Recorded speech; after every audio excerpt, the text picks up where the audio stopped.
All right, welcome into another Auburn Live show. Appreciate everybody joining us. I am Justin Hokanson from auburnlive.com, part of the On3 Sports Network. If you're not a part of auburnlive.com, we would love for you to be a part of the community. We always have a 7-day free trial going on, so make sure you're at auburnlive.com, subscribe. Great community message board that's growing, the corner, and then, of course, basketball, football, recruiting news, baseball, all that good stuff. We'll have you covered. It's pretty crazy right now with recruiting and, of course, a basketball season for the ages. So auburnlive.com. Appreciate everybody going over there and being part of our community. All right, let's get into this one. We're recording this on, what's today? Monday. Monday afternoon, shortly after the AP poll has been released. And we're going to talk a lot of basketball today, and then we'll hit on some football towards the end with the staff changes and stuff that was announced on Saturday, making official kind of a lot of the things that we had reported at auburnlive.com. All right, special guest with us today. You may know him from Twitter. He's become very popular. He's a good dude from Birmingham. We're not going to reveal his name. We're just going to call him Auburn Memes. You know him as Memes. And he's on the Auburn 3 board. He's a popular poster on the corner as well. Memes, what's happening? Hoke, thanks for having me today. I would say I normally wear this on Mondays, but when you're number one, you got to pull out the special hat. Yeah. Just in case anybody doesn't know. But Auburn basketball, for the first time ever, number one. Number one, first time ever. And I'm glad you're on. For people that are like, who, what, why? So Memes is a good dude. And he does a great job on Twitter of kind of rallying the Auburn Twitter troops. There's some that are kind of the leaders of that army, and Memes is certainly one of them. If anybody that's on Twitter, obviously you know about the meme blasting after basketball games by now. There's probably so many people that aren't on Twitter that maybe they've heard of it, and there's probably some people that still don't even know what the heck we're talking about. But anybody that's familiar with what the Auburn fan base does after basketball games on Twitter, posting memes against the opponent after they post a score, Auburn Memes is a big part of starting that and sort of led the charge on that. It is generally a well-knowledgeable Auburn guy. I think you'll notice, and has some good opinions. So I wanted to bring him in and kind of provide some color, and he'll sort of be a special guest moving forward and have some fun with it. Yeah, always blessed to be here. And of course, it really got rolling with the Twitter spaces. That's how the me being behind the mic a little bit more started to be a little bit mainstream as we started hosting those, and we realized with those spaces, and Hoke was instrumental in joining us with those. We call it lightning in a bottle, and it was really cool to be very interactive, get a lot of the opinions and the moods and the conversations and the voice of the Auburn fan base, and actually let them literally verbalize have a real voice, not just typing, not just asking somebody a mailbag, but actually getting behind the mic and getting to speak for themselves. It was really cool to give people a medium to do that. And it was a really fun platform. And that has led me to be here to sort of continue vocalizing that voice for a lot of the people behind the mic on the for On3. So happy to be here. Happy to have Auburn number one. Most Mondays suck. You couldn't draw up a better Monday aside from maybe winning an actual championship. Yeah. So really pumped for, I guess we could say are we in late January, mid-January? We'll call it like late-ish January. Yeah. So mid to late January. Yeah, something like that. It's 24th. That's that awkward time in the fray. But no, we're ready to go, man. I'm hyped up. Like I said, we got the hat on. We're ready to talk some basketball. Let's get into it. All right. So Auburn's number one in the AP poll for the first time ever. So Auburn's been second in the AP poll 4 different times, including this year. They were second in 98-99 as well as 99-2000. And then back in the 50s, 57, 58, 56, 57, somewhere in there. Auburn was second in the polls. Never been number one. 116 years of basketball, never been number one until Monday, when they surpassed Gonzaga with 45 first place votes to become the number one team in the country. Gonzaga has 15, still has 15 first place votes. But really impressive for Auburn. I mean, they surpassed Gonzaga, who has become an annual championship contender, and over the last 20 years is one of the best basketball programs in the country. They passed Gonzaga, and Gonzaga didn't even lose. So I think it shows you, what this Auburn team has done, what they did last week, including beating Kentucky, which is, I think, the one a lot of people wanted to see. And so they passed Gonzaga. Gonzaga doesn't lose. Auburn still gets it done, is the number one team in the country. And, as I said on Twitter, look, the rest of the season is the rest of the season. And whether Auburn wins an SEC championship or a national championship, that remains to be seen. It's really hard to win a national championship in basketball, like really hard. You get into the tournament and anything can happen. It's hard to win an SEC regular season championship. It's a lot of basketball games and a lot of consistency you have to have.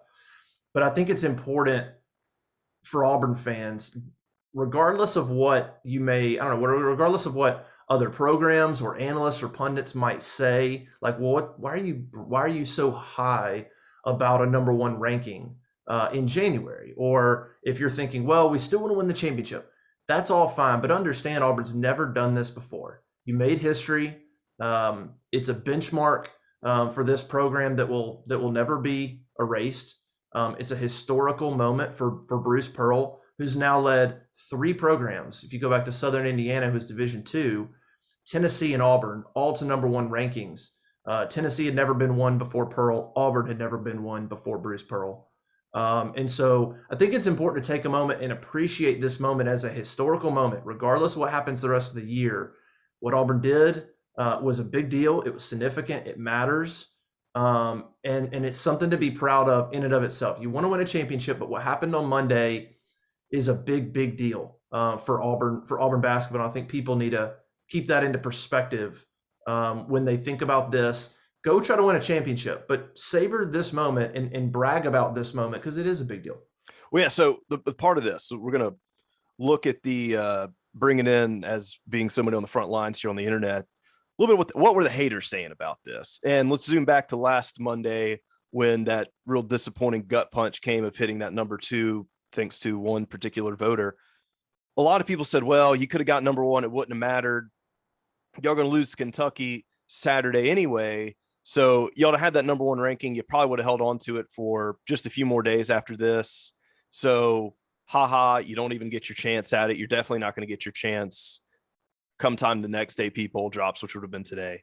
So voicing from what that was going to be, I believe somebody had said this on Twitter, and I apologize, I forget exactly who it was, but they described the win over Kentucky as consummating that number 1 spot. So it wasn't just, hey, you're number 1 till you actually got to play somebody good and really get challenged to be number 1. It is you beat one of the best programs in the country currently, one of the best historically, and there's no doubt anymore. So it wasn't just you got the number 1 spot by default. It was you went through the trenches and you earned it, and you beat probably, I would say, what's going to end up being the best regular season opponent Auburn's going to face this year, and beat them pretty soundly. So that just adds even a little bit more, I guess you say, weight to that number 1 ranking, is that it was earned, all punches thrown. There was nothing left on the table. And as somebody that's on the front line of the haters, I mean, that's what a lot of people really just look in their chops is like, Auburn to get the number 1. They're not getting it now. Because let's be real, not a lot of people thought, outside of Auburn, not a lot of people thought they were going to beat this Kentucky team, especially not the Kentucky people. Man, they are licking their wounds today. As you stated, enjoy it. Take this one in.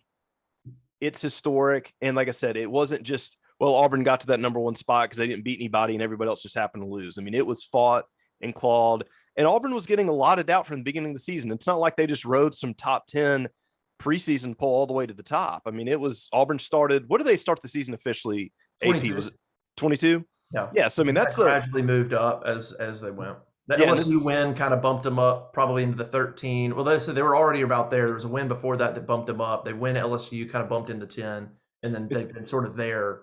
And this is the week 18 poll, or is it 17? Let's see. They're in week. I've got it right here. Hold on. Okay.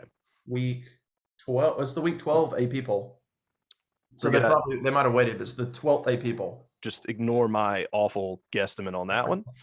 So, I remember. Okay, dyslexic moment. I was looking at January 17th from when I was looking at the poll. That's where the 17 came from. Yeah. There's not a big brain under this Aubie hat. But yeah, so needless to say, that's an entire season of build up to get there. And like I said, it's not like a whole lot went Auburn way, where all these people just started losing and losing and losing. I mean, it was just playing consistent basketball and only having one multi-overtime loss to get there. I mean, let's be real too. Auburn has the best record in basketball right now. Yep. Despite the fact that there are some people who are consistently not putting them there. Because I mean, I think your lowest ranking is number 5. And then I think you've got a handful of 3s and 2s. So Yeah.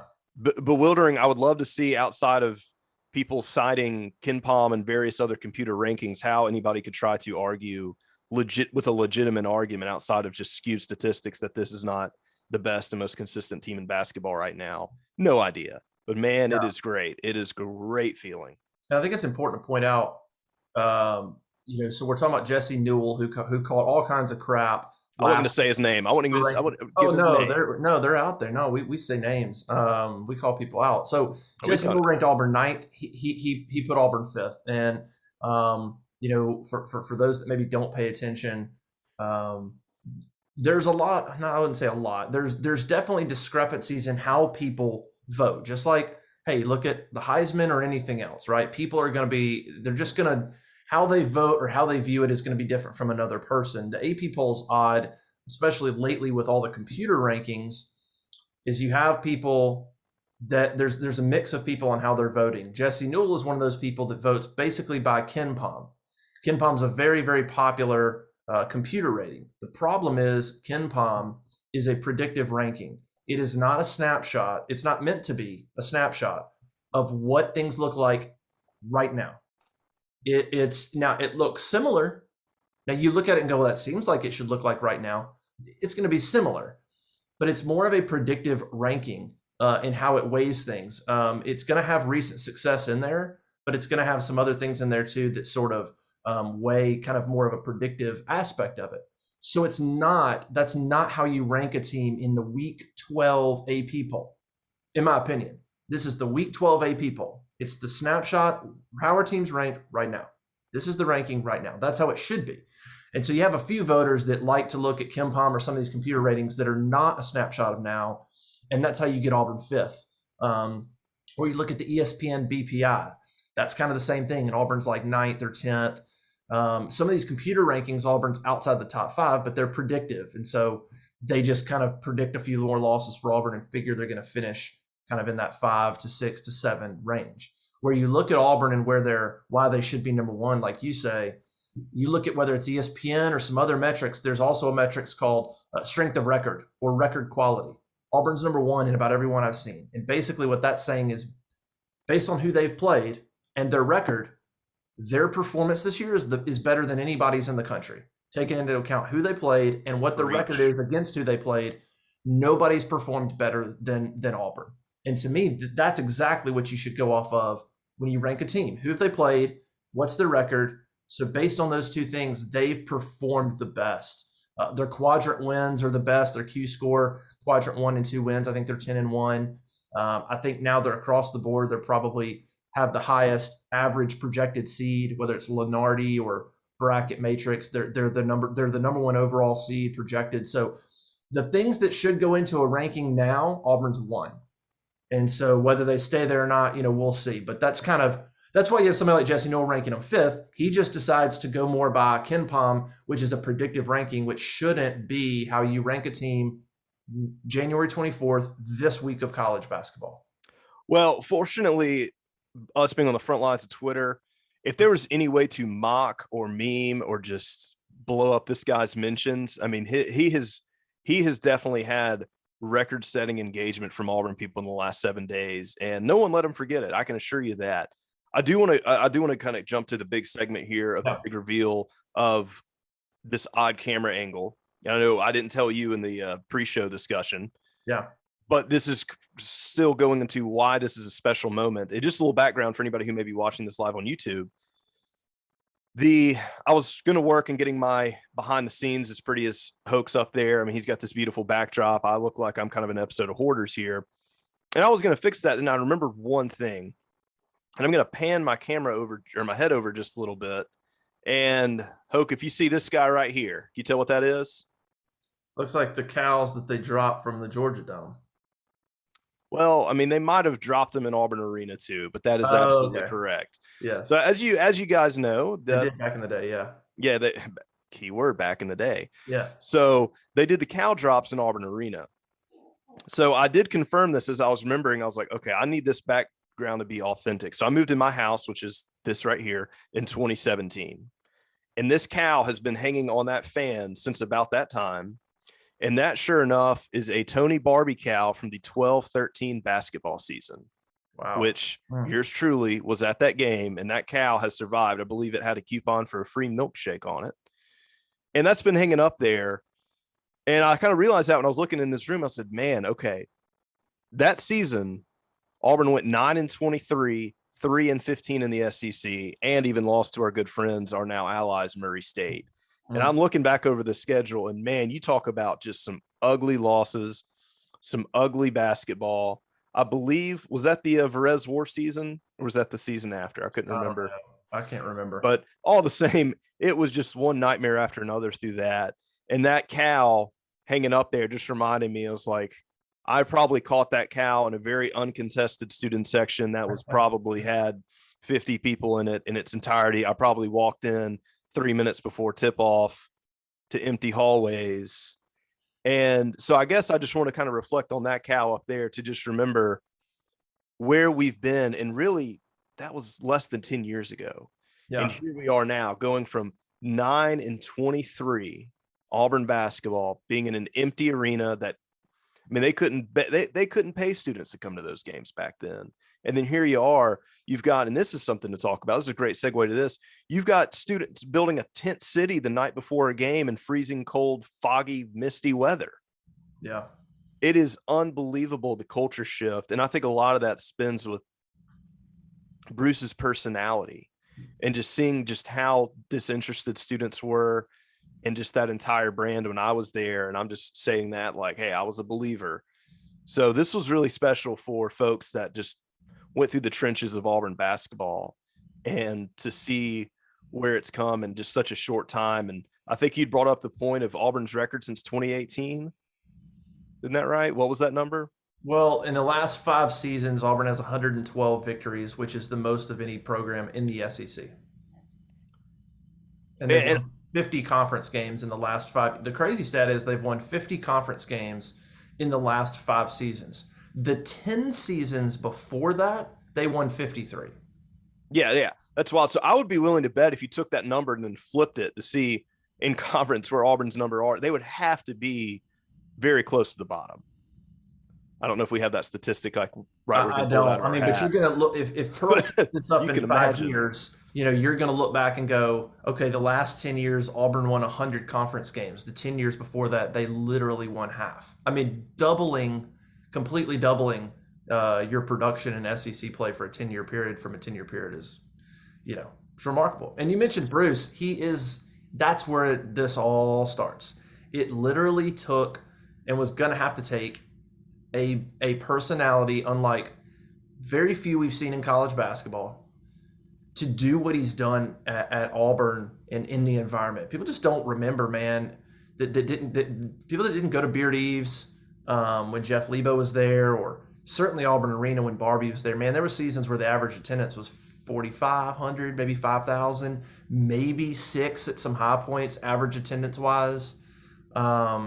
Well, during Barbie, gymnastics was getting more people than basketball every meet. Every gymnastics meet. I mean, their average attendance there in some of the Barbie seasons was probably 6,000 to 6,500. That was a stretch. That was tickets sold, you know, which is how they do it now. Tickets sold, but it's pretty dead on now. Versus there, it was tickets sold, but you might have 4,000 people in the seats or 4,500 maybe in the seats. It's different now. They still do tickets sold, but it's reflective of what's in the arena. I mean, because you're not seeing empty seats. No, it's basically sold out. It was very different then. You might have some people with season tickets, but they weren't you know, they'd come to a few home games, and that's all that's all they'd come to. So you can't even look at average attendance under Barbie. It's not even going to be accurate. I promise you, I was at some of those games. It was you're talking about half full at best. Yes, at best, and that's before people leave before half. I mean, it would just pour out. And it took somebody like Pearl to do what's happened at Auburn. I mean, you didn't just need an influx of talent and a team that was good. You needed somebody to come in and just ignite the fan base and the fire to care about basketball before they were good. I mean, remember, Pearl was here for 3 seasons and before they got good. I mean, they had some moments, but I'll be honest with you, 3 seasons in, I thought, does he still have it? I did. I mean, because it was 3 seasons in and Auburn had not really done much. And you wondered, okay, can he rekindle what he had at Tennessee? Can he get that going again? And he did. That regular season that they won the SEC championship, that was the fire that was kind of the spark that really lit everything. That team, the way they played, and they've been like that ever since. You take out the COVID year, they're 54-4 at home since that season, and they've been phenomenal. I mean, you take out that COVID year, they have a regular season SEC title, a tournament title, a number 2 seed in the SEC tournament. Then COVID ends that season with Isaac Okoro and Samir Dowdy, who could have been the player of the year in the conference. And then this season, I mean, I talked about it in a column. I'm like, I keep expecting we might know how far Auburn basketball has come when we hit a low point. Whatever that low is, we'll know, do fans keep coming? Where are the expectations at? Like, it's just been on cloud 9 basically for 5 years. But I don't even know what that low would look like. If you take away COVID and look at the last 4 seasons, under Pearl, I'm not sure what a low would look like right now. What's a low right now for this team? Maybe 20 wins? I mean, he's got this thing in such a great position. I don't know what a low would look like at the moment. Yeah, I mean, I think it's getting to the tournament and not sure if you're going to make it past the first or second round. I mean, I think that is going to be the floor of the program so long as Bruce Pearl is coach, and long as nothing devastating happens, such as a pandemic or some crazy bad streak of injuries. I mean, if players stay healthy, they recruit like they're recruiting, they coach how they're coaching, I don't see that being possible. But that actually brought me into a really good segue, because I think this would be really important for people to sort of understand, and I couldn't think of anybody better to explain it than you. And I've got a chart pulled up here of all of the regular season, SEC tournament, and then championships, and then where SEC teams placed in the NCAA tournament. And I'm really focusing on the last 20 years because it's a little easier of a case study. But I think Auburn fans especially have a really good grasp of what does it take to build the foundation to be successful in football, given the longevity of the football program, and unfortunately seeing what Alabama had to do. And there's a little bit smaller of a case study than there is, which is how many good schools there are in basketball relative to football, just being the power balance. So how would you explain to people, because obviously it's no shock or unknown knowledge point to anybody, that Kentucky is the pinnacle of basketball, not only nationally, but definitely in the SEC for a long time. And Auburn has most definitely been shaking the foundation of that stronghold there. But let's not forget too, especially in the early 2000s, I mean, Florida had a hard run for a good stretch of SEC dominance there, making 2 NCAA tournament championships, which is more than Kentucky's won since 2000. Yeah, they were runner up in 2000, and they made the Final Four in 2014. So, and obviously what Bruce did with Kentucky. So obviously the SEC East schools were very strong in basketball, but Florida hasn't really maintained that relevance despite having those really good stretches there for a number of years pretty close together. So what does it really take to kind of gain, because we say we are speaking into existence, Auburn is a blue blood, but what does it really take to kind of grab that stronghold and not lose it? Because that's the thing about it, is you see even what South Carolina made the Final Four in 2017. No one really remembers that a whole lot. Even back in the day, LSU had some really good stretches, and even Arkansas, but it's just they were sort of flashes in the pan. And I think everybody would be very sad if that ended up happening to 2019 Auburn. Well, it was just a really good year. They had some good shooters and went on a hot run, and that was really it.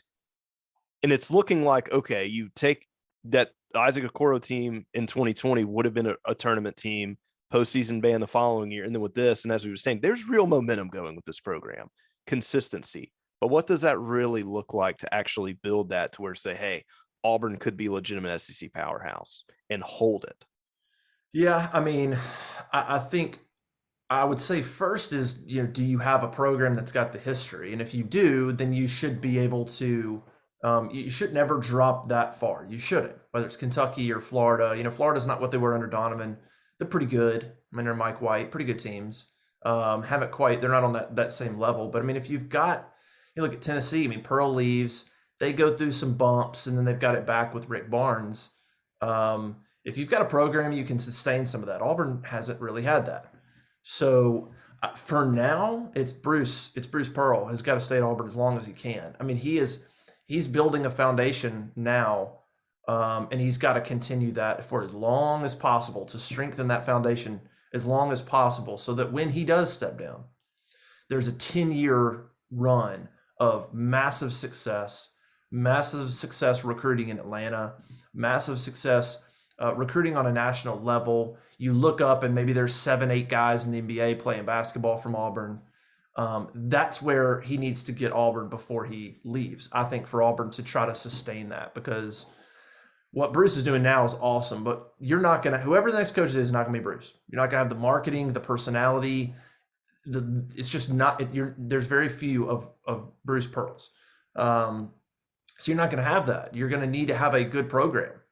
And where people say we're Auburn basketball, we love going to games, not because a coach is pumping us up anymore, because it's just good basketball and it's a good program and I care about it.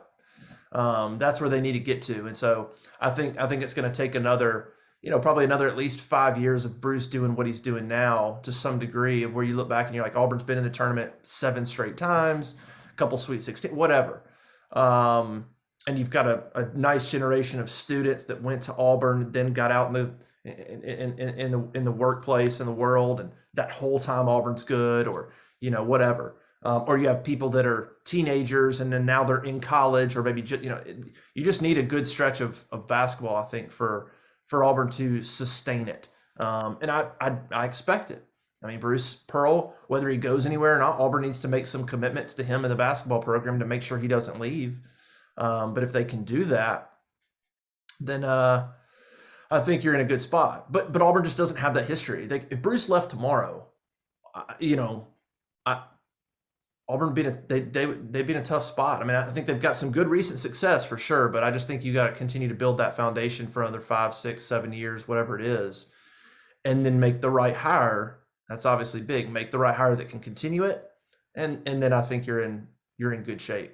But basketball means, I guess, the one thing I'm learning is if you can go from Auburn to what they were under Barbie to what they are now, and even not now, go back to a few years ago in a 2 or 3 year span, you can get it done with the right coach and the right circumstance. I think the one thing Auburn did have going for it was location to Atlanta, and to the state of Georgia when it comes to basketball players. That's a big deal. If they don't have that, Bryce Brown, Jared Harper, Chimo Okeke all came from Georgia and Atlanta. Anthony McLemore. So that was a huge piece of Bruce being able to get this thing going quickly, is to land a player at a high caliber of Chuma, and then Isaac. And then Wiley was a big one too. There's a few things that happened early on that really helped him get this thing going quickly. But having a recruiting base in Georgia, and specifically Atlanta, and the Georgia program being down is one big key that allowed Auburn to really take off on this thing. All right, conspiracy theory here. Yeah. Do you think Georgia's obsession with just chasing this football dream, which much to my dismay to even say finally paid off for them, helped in basketball, just because they were just all in on one program and just let a lot of things slip through the cracks, while Bruce Pearl just obviously was sucking up an incredible talent pool that really was in Georgia's backyard? Probably. When they went out and got Tom Crean, that was their attempt, to try to get real. That was their attempt to get a guy who's been at Marquette, Coach Dwayne Wade, and been in Indiana, and decent name. That was their attempt. And look, when they went out and got Anthony Edwards, you thought, okay, Georgia's going to get behind this thing. Yeah, they've had good players come through there. Absolutely. But it just stalled. When they got Anthony Edwards, they've got good. They got a Claxton's in the NBA. He's a good player. Look at the players now. If their coach wasn't a jerk, that team should have Severe Wheeler and Katie Johnson on it. And look at Ty Fagan at Ole Miss, who torched Auburn for 17. He came from Georgia. Can you imagine a team with Severe Wheeler and Katie Johnson on the team right now? Like those two guys guarding your guards, and just having a guard-oriented team at Georgia with those two players. Oh, that would be a very dangerous team. So But they just kind of stalled. And Tom Crean's, they just got the wrong guy. I think they got a guy that wasn't able to sort of put it all together. So I think Georgia's close to trying to get behind it, but it just didn't work out with Tom Crean. But I just this Auburn team, man, I heard some talk earlier about trying to compare it to the Final Four team, and I was listening to something where Gary Parrish was talking about it, and he said that this team is better. They're better defensively, and I would agree with that. I think that Final Four team was better defensively than people give it credit for. It was a pretty good team. I mean, Bryce could really defend. Jared's a pretty good defender. McLemore could block shots. Well, it was their transition game that was also incredible too. Yeah, that team could light it up from three. I mean, you had Malik, Chuma, Bryce, Jared could all shoot the basketball. Samir coming off the bench could knock down threes. D'Angelo coming off the bench could knock down threes. That team was dangerous. But defensively, I saw a stat. I think the last 20 plus years in the Ken Pom era, every national champion has been in the top 25 in offensive efficiency, but in the top like 15 in defensive efficiency, meaning that defense is important. And this Auburn team is in the top in both of those. They're one of about 10 teams that's got that. They defend well on the perimeter, and then of course you've got Jabari and Kessler, and that are protecting the rim. Dylan Cardwell, and so they do a really good job. I think that's the thing. This team defends well enough to win a championship. It's a long way to go, but right now they're kind of doing everything they need to do to win a championship. By the way, I wanted to mention the other SEC teams because you brought it up. Here's the other SEC teams that have reached number one: Alabama, Arkansas, Florida, Kentucky, Missouri, South Carolina, and Tennessee. So Alabama, Arkansas, Florida, Kentucky, Missouri, South Carolina, and Tennessee. Auburn's the 8th SEC school to reach a number one ranking. Yeah, I appreciate you finding out. I've been trying to dig for that so long. And Pearl took Tennessee and Auburn. He's only the second coach to take two programs to number one for the first time. There's been a bunch of coaches that have done it at two programs, but only two have done it where they've taken that program. It's been that program's first time they've ever been number one in the rankings, of course, with Auburn beating Kentucky on Saturday, 80-71. In a really impressive fashion. And I want to talk about that game real quick before we kind of maybe move on to going over some football talk real quick and just sort of reliving some of the staff changes that have happened, just sort of talking about that real quick. But I want to get your take because I know you caught a lot of the talk, and I did too. And I even tweeted about it at one point, like, look, hold on, is the Ty Washington injury. So he's a really good player, and I think he's better and more important to Kentucky than I think Auburn fans realize. I think Auburn's just like, well, you got a bunch of good players. They do. He's a good one. He's important. Like, we're not downplaying his importance. But Auburn got down in that game by 10, 19-9. Okay. And then Auburn started to find themselves in that game. They stopped turning the ball over. And there was a stretch, I think when Ty went out, it was still like a 9-point game. But I think it's important to say that Auburn, I think there was a period from Auburn getting down 10 to where Ty, it was an even game. And so, yes, Ty, getting hurt and being out of that game hurt Kentucky.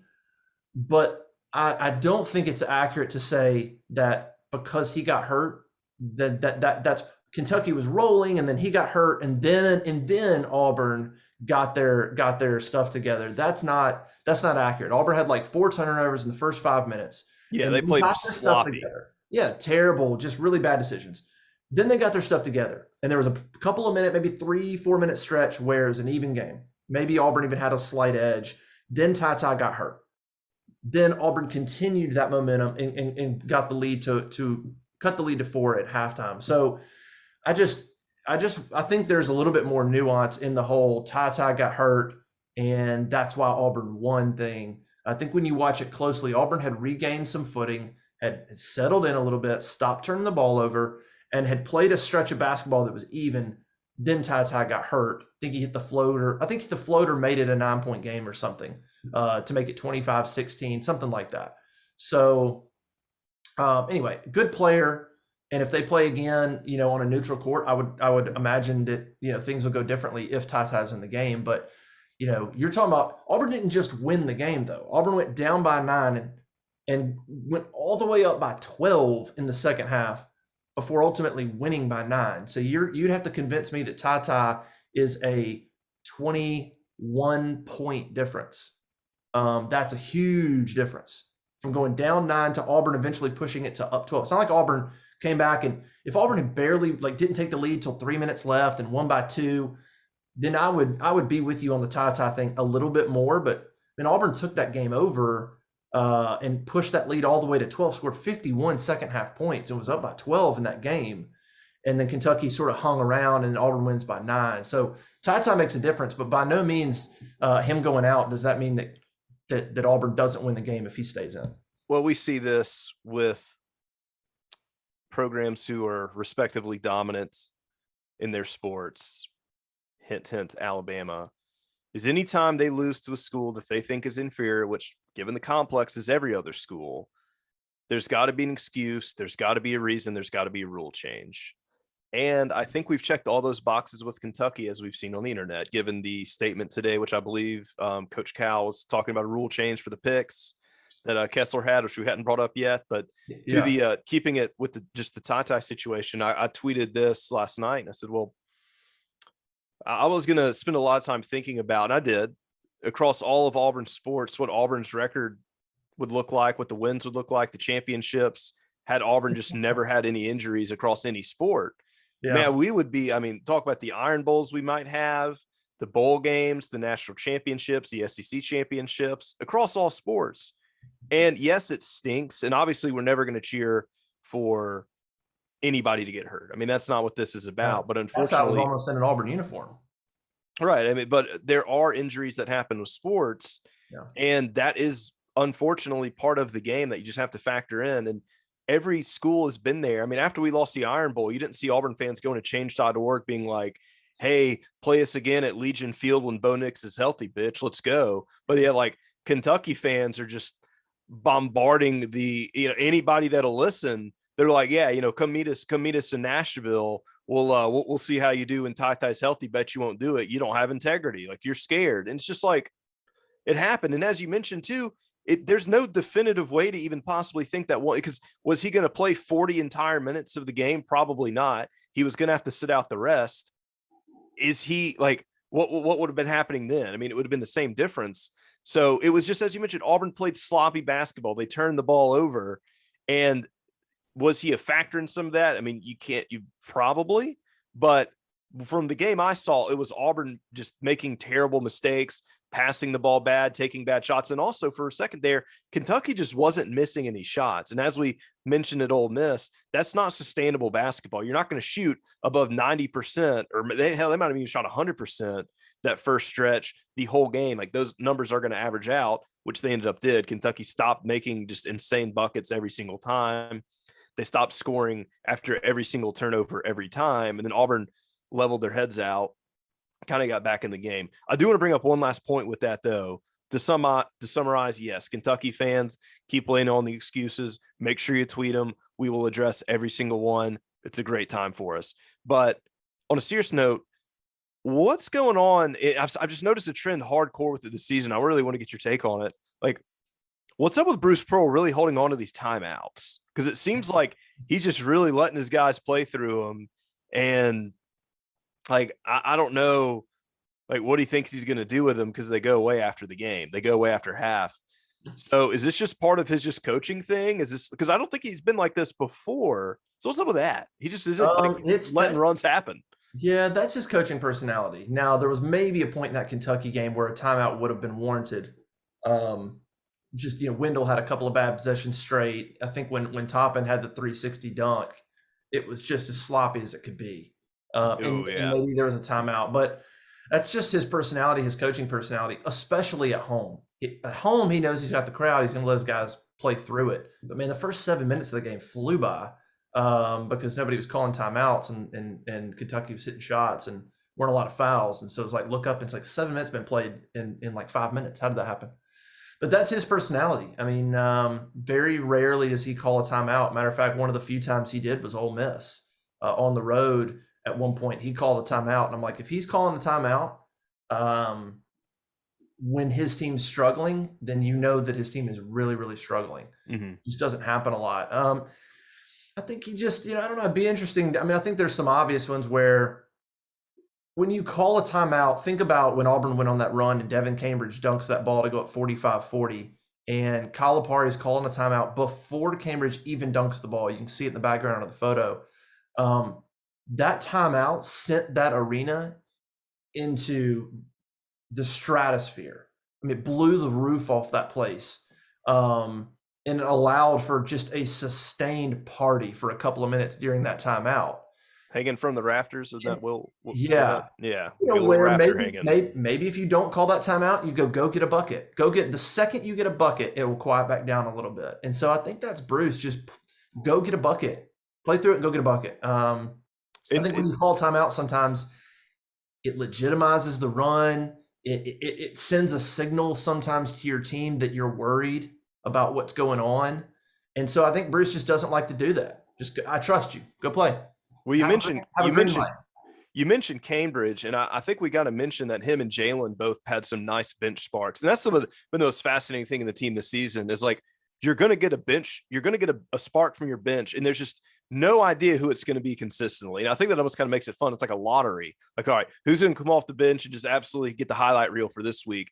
And correct me if I'm wrong here, but not looking at stats, just spitballing from memory, really felt like Jalen and Devin were the two that really had that going. I feel like I don't remember Cardwell having maybe the best game this round. I feel like he had some. Yeah, he's struggled, but I mean, it wasn't highlight reel. Good center. He didn't play awesome. He struggled a little bit. He came off his guy trying to block shots and let Oscar just get some dunks. But it wasn't like he was a liability. It wasn't like he was against Alabama. But would you say Jalen and Cambridge were definitely probably the two sparks? It was like, all right. I thought Jalen was. I thought Jalen hit a couple of buckets in that first half. Mm-hmm. I really thought early on, I thought him and Flanagan, early in that game, I've watched enough Auburn basketball. That's what I do. This team was nervous.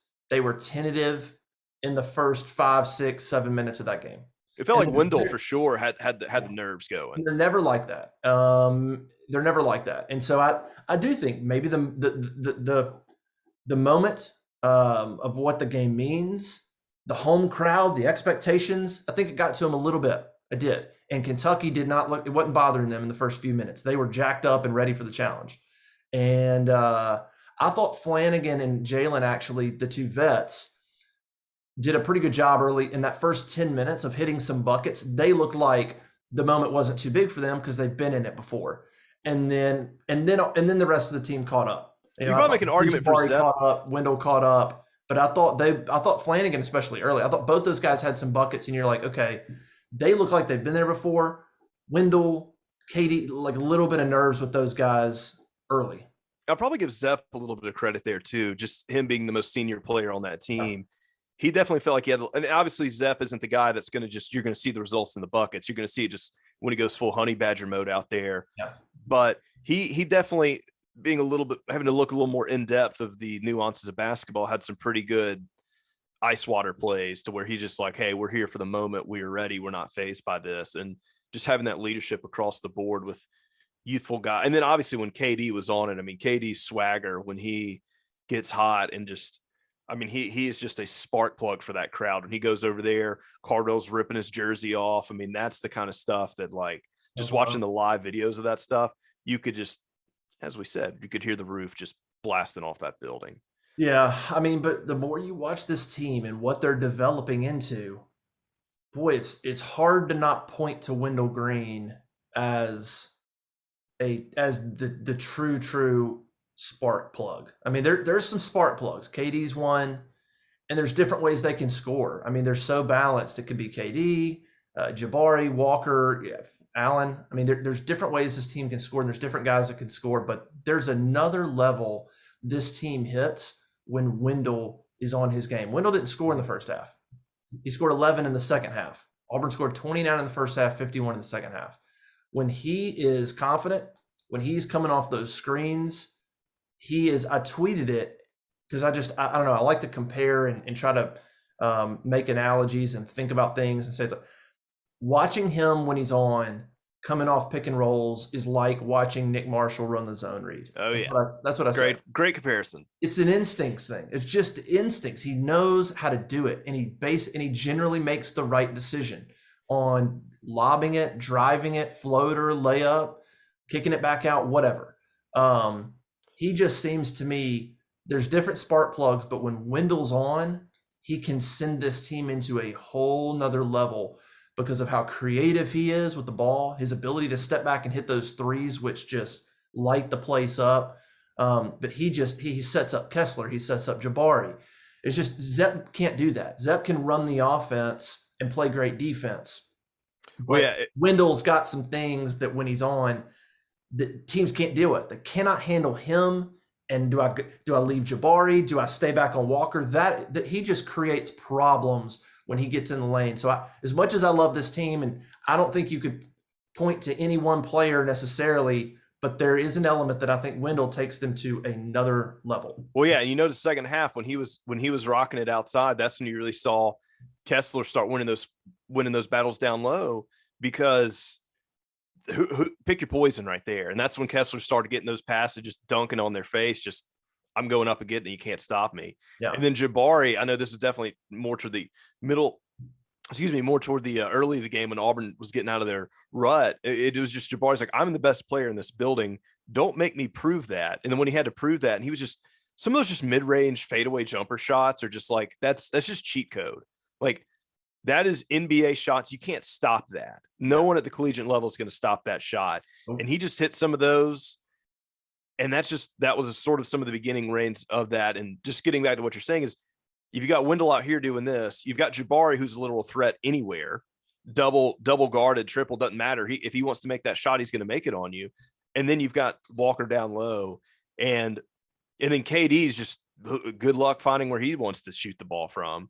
So just having all of those factors out there, once everybody got heated up, as you mentioned, the nerves calming down. Hey, the moment's fine. Injuries aside, Auburn won the game. Make the excuses, lay on the rule changes, whatever, cry on the internet. Auburn's number one. They won the game. I'm sure a lot of people are eager to see that matchup in the SEC tournament again. But right now, Auburn controls it's just wild to even say in basketball that this far into the season, Auburn truly controls its destiny to whatever they want. There's no one else that has to lose for Auburn to get whatever seeding they want in both tournaments. And that's just a wild thing. And then even too, for the SEC, I believe clinching the regular season, assuming just pure chaos doesn't happen, factoring in tiebreaker here, Auburn's got a 3-win advantage over Kentucky. Isn't that right?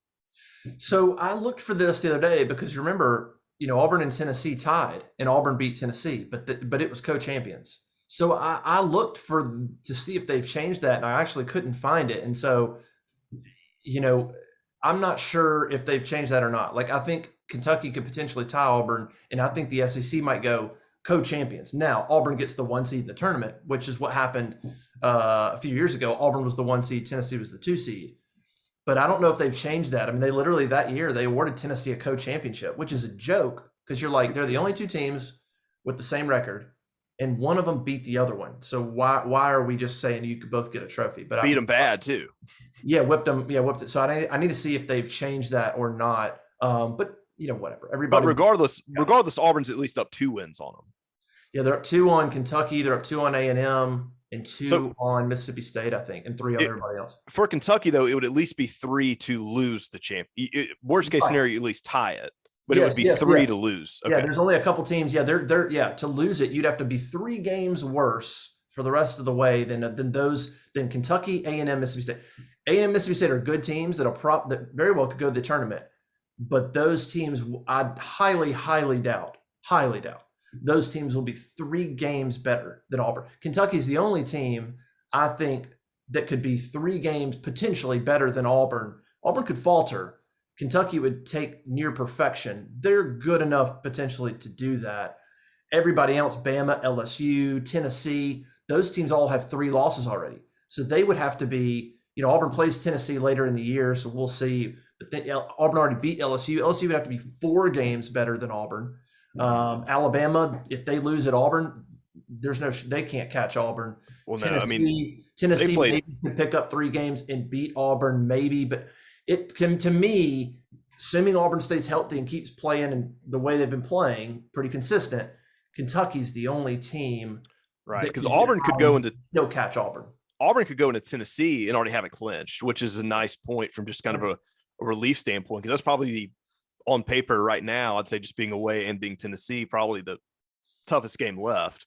And tough one. Watching comes Auburn, they go to Starkville. That'll be a good one. But yeah, at Tennessee, that's your toughest regular season game left. And Alabama, they just looked awful against Missouri, even playing Missouri at home, having to rally against that one. So I'm not convinced that Alabama's going to be much of a threat in that department, even if they start heating up again. I mean, it just they're still going to lose some more games. I mean, they could heat up and still lose some more games. So they just, I don't know, that even against LSU and Missouri, they were just 2 pretty ugly, scrappy wins, and playing ugly, scrappy basketball is not going to win you a championship. So yeah.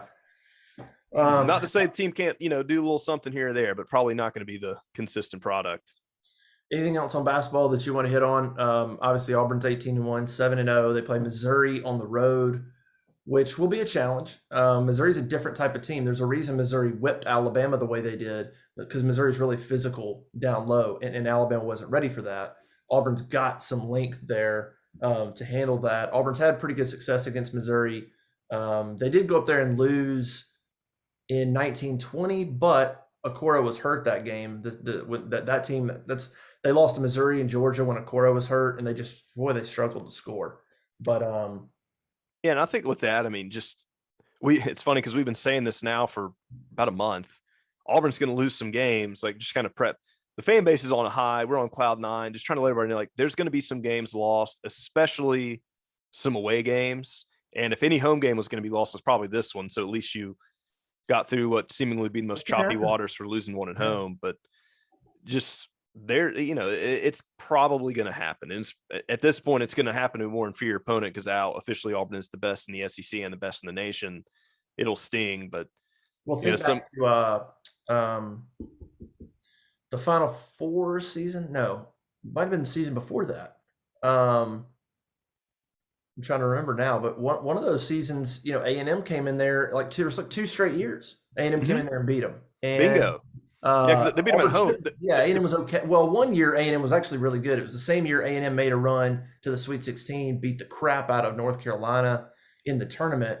Another year, though, it was like, what just happened? But I mean, so A&M's kind of had Auburn's number a few times. So even though that game's in Auburn Arena, that'll be a this game.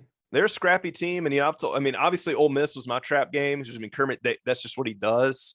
He's always been kind of a thorn in Bruce Pearl's side, so getting that one done. But I would definitely say Arkansas away is going to be a tough one, and A&M they're scrappy, and they've done it before.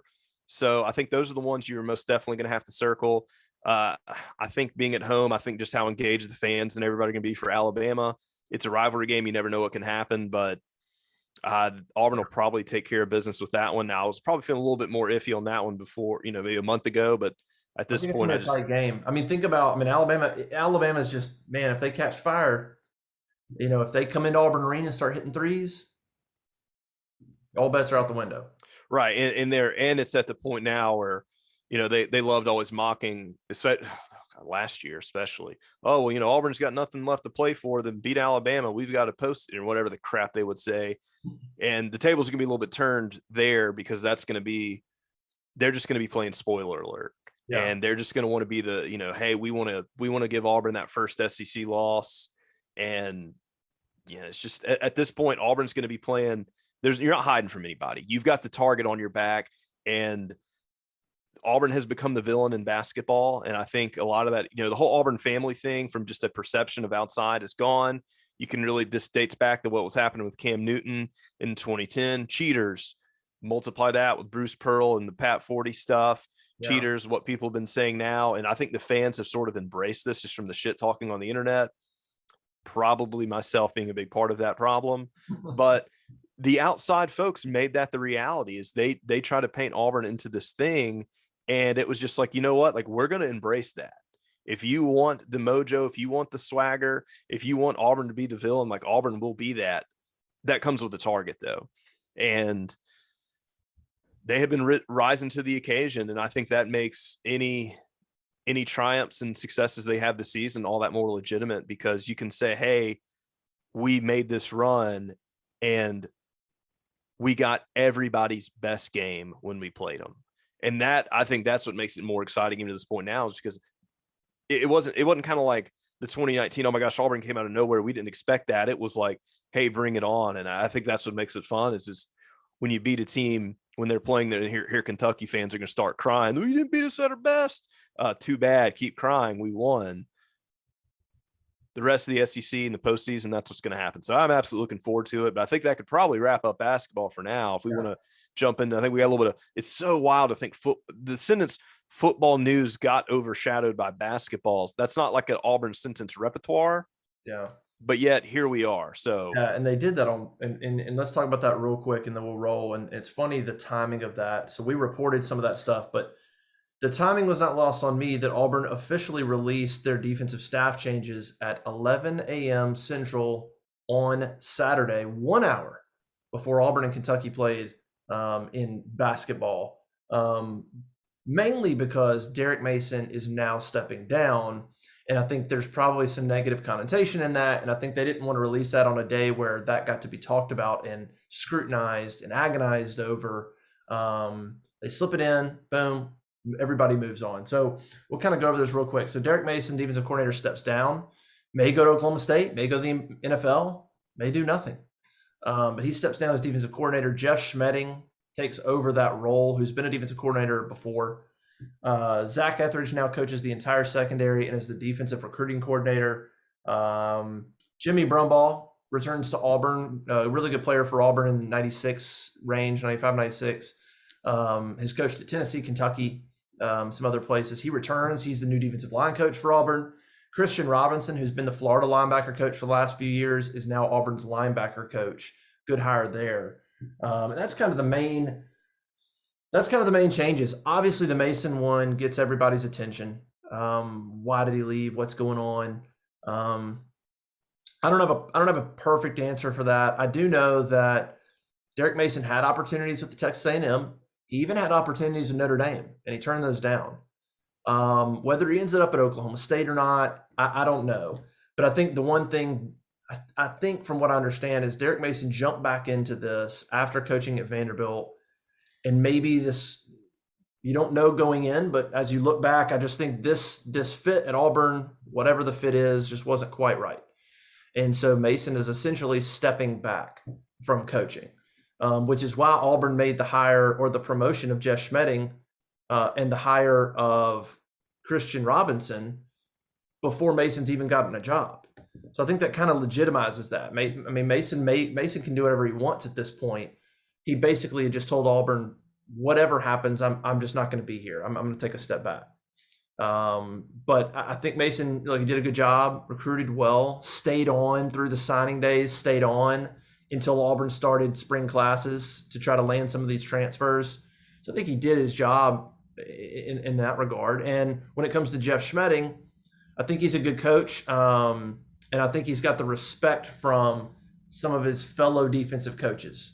This isn't a deal where Jeff Schmedding comes from Boise. He's a Boise guy, and Harsin just propped a Boise guy. That's not what's happening. He's been a DC in the past. He's a good coach, from what I understand. And I don't think there's going to be any issues with the defensive staff going, we just propped up a Boise guy. No. They think he's a good coach. So I don't think there's any issues there. And we'll see how Brumbaugh does back in the SEC coaching and recruiting. Christian Robinson's a good hire. All in all, I mean, I think it's up to Schmedding. What can he do as a coordinator of the defense? Otherwise, I think they're going to be fine on that side of the ball in terms of defensive coaches. But that's kind of where all the shifts happened. We already had Austin Davis. And look, nothing's been announced with Will Friend, so I guess Will Friend is staying at this point. We were all kind of wondering. There's some dismay into that. Yes, he's staying. I mean, I don't know. I mean, Auburn's offensive line's recruitment, they thought you'd land some of these guys in the transfer portal, and you missed on some guys. So I don't know. We'll get another year of it, but that's kind of what's going on with Auburn's football staff, I guess. Got two elephants in the room I want to get at, or I want you to answer, because Yeah. this is what everybody's going to be asking, thinking, posting, etc. One, was the Mason departure due to, or in fact thereof, maybe him and Harsin butting heads not getting along? That's question number one. Number two is, with the Schmedding promotion, what sort of scheme are we going to see defensively? Is it going to be the same, or are there going to be changes with that, or do we know? I bet we know that. That's more so. Cole Pinkston, who does a lot of that stuff for us, he would probably know that. I haven't watched Schmedding in the past as a DC, so I don't. There will be some changes, obviously. I just don't know what. I mean, it'll be similar. You're still going to keep that edge position. You still have Derek Hall and Iko Leota and Dylan Brooks, and so I think it'll be a similar setup on defense. But I think maybe I would imagine maybe how you cover or pressures. That's the stuff where you're probably going to see things change. Does he play more press man? Does he blitz more often?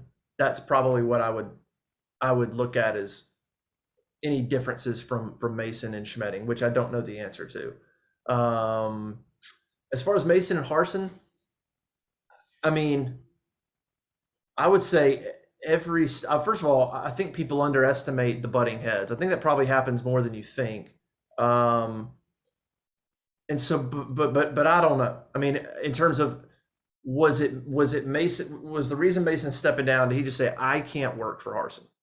I don't know. I mean, I don't know that Harsin's tough to work for. Now I mean he's tough and he's to the point and he's black and white and so he can be stubborn and arrogant sometimes. I mean, he can be tough. It's his way or the highway. But I think there's a lot of other things that go into the Mason thing, man. I mean, there's some. I mean, what Kirby Smart said the other day about coaches leaving the profession is true. NIL, the way you're having to recruit now, the transfer portal, it absolutely is affecting some college coaches going, this is ridiculous. You know, I don't want to do this. And so you don't know what that factored in. It might have had a small factor in Mason going, this is maybe not. So I don't know. I definitely think there's probably a culture fit there, difference there with Harsin, probably that just he thought maybe this wasn't the right situation for me, and so I'm going to take a step back no matter what. But that's kind of how I heard it too. Is regardless of him and Harsin, that maybe Mason just jumped back into it too soon. You know, he had that stint as a head coach, and maybe he should have taken a year off. So I don't think there's one good answer to that, is what I'm saying. I think there's a lot of things that sort of culminated in Mason deciding that he shouldn't be here. Now, if he goes to Oklahoma State immediately, that might answer some questions because that's not taking a step back in the college range. That's not taking a step back. If he goes to the NFL, that might answer some questions because that's taking a step away from college. And that you could point to Harsin, but you could also point to NIL and transfer portal and say maybe he didn't want a part of that and he went to the NFL game. If he takes a step back completely, then I think that points to maybe I should have just taken some time off. So I think it depends on his next move potentially, and trying to read more into why he left Auburn. Yeah, and there's a lot of coaches that have famously made that college to NFL jump to just from anywhere in college to just NFL assistant to, and I'll cite our favorite coach, Brett Bielema here, being probably the most vocal of this, just being like, I love it.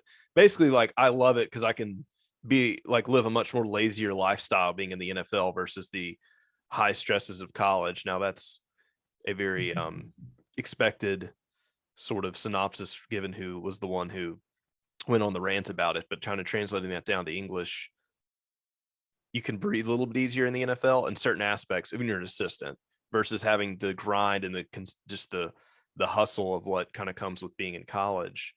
So, and obviously it's a personality fit. I don't think all of us out here are on a first name basis with Derek Mason. So we may not necessarily know like what does and doesn't work well for him, what his family status is, et cetera, et cetera. So there could be some things that just go better that we may not necessarily be privy to on paper that could totally make sense behind the scenes for him. So as you stated, to sum it up, this will probably develop and we'll probably know a little bit more once we have a few more dots to connect.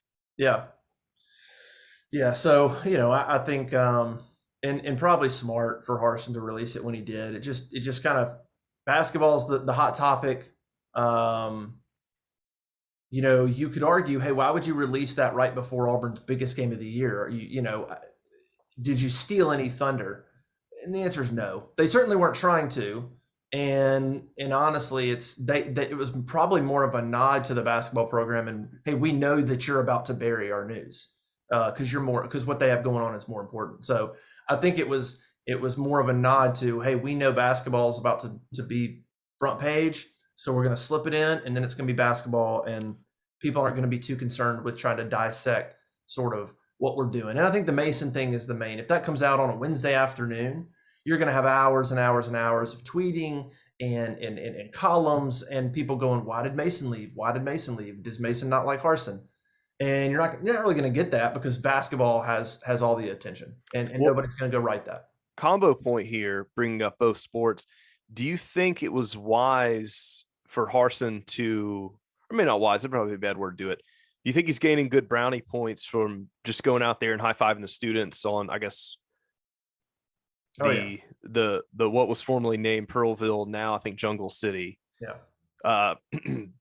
Is there a little bit of strategy there of like, hey, maybe we need to start working on lowering some of our curtains down and trying to get a little bit more fan buy-in with us? Because I mean, unless they're living under a rock, I mean, the ice is getting a little thin with what's going on there, and they need that buy-in now more than ever, because I'm sure there's plenty of people behind the scenes who are just licking their chops waiting for their opportunity to wedge back in. Yeah. Oh, there's no question. Harsin had to go take advantage of that. The same way Bruce would take advantage of football early on. Football games is how he would make sure big time basketball recruits were here for big football weekends. Now, did we get some football recruits at this game, or did Usher no, that's miss on that weekend. one? That's next weekend. But there's some big basketball recruits there. But yes, Harsin's smart. Yes, he went out there, take advantage, show your face, which he did Friday night and inside the arena.